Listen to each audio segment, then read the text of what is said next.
We're going to turn now to Russia, which is in mourning today following the terror attacks in the southern region of Dagestan, following the coordinated shooting attacks in two cities there by Islamic extremists that targeted local synagogues and churches, killing 19 people, many of them police officers. Dagestan has a history of such attacks by Muslim fanatics, although in this case no specific group has yet claimed credit.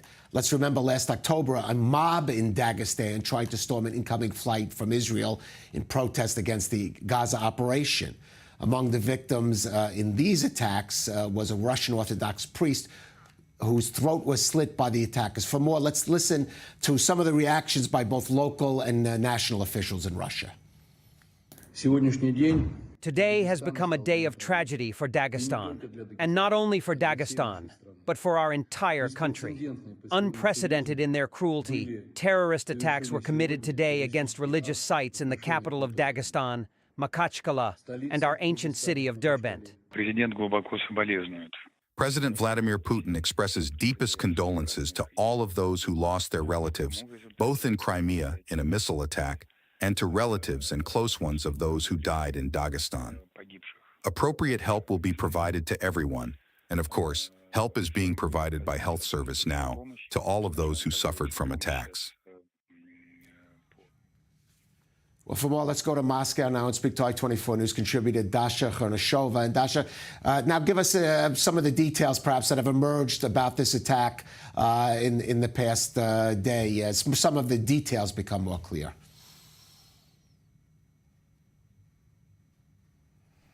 Well, indeed, the two apparently coordinated attacks took place in Russia's southern region of Dagestan, where the local authorities and the investigative committee says the assailants tried to attack a mosque, tried to attack a synagogue, tried to attack two Orthodox churches, as well as the police checkpoint. This happened in two cities, in Derbent and in the regional capital of Makhachkala. All of those who have perpetrated this attack have been eliminated by the law enforcement agents, but at the same time, we know that the death toll from these attacks has increased to 20. That includes 15 police officers who have been wounded in the course of the counter-terrorism operation that was declared in the region following those attacks. Now, we also know that the investigative committee has transferred this case to its central headquarters. That gives some sort of sense into the importance of this matter for the Russian authorities. We also hearing that the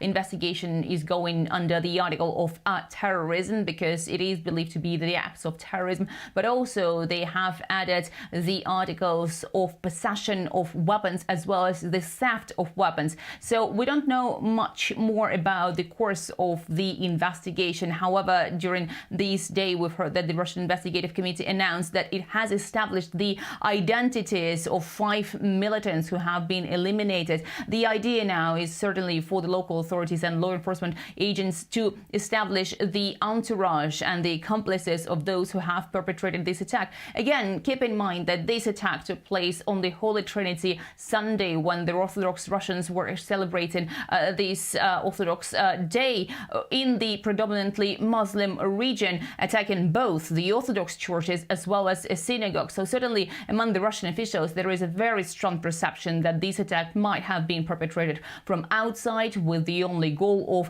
destabilizing the internal situation in Russia. But again, the official version and coherent sequence of the events and who actually might have perpetrated and stood behind organizing these acts of terrorism is yet to be established. Right, I just want to say this was clearly two attacks in two different cities at multiple locations. We know there's Islamic extremism within Dagestan locally, but this seems very organized. Can we put any kind of name as to what group is behind this? Is this Islamic State, some kind of ISIS offshoot?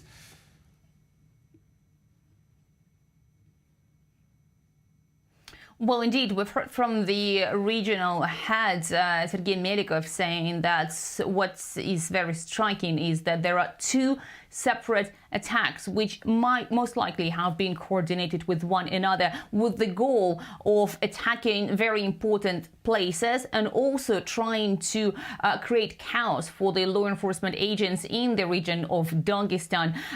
So that leads the investigators to believe that there could be some international terrorist organizations standing behind, but again, they are yet to establish that. At the same time, keep in mind that just 3 months ago, an act of terrorism has been carried out by the Islamic State militants, which are outlawed in Russia. That was at the Krakow City Hall, where at least 145 people were killed. Again, back then, Russia was also saying that the idea of this attack was to sow discord among the Russian multi-ethnic, multi-confessional population. Okay, Dasha Chernyshova, thank you.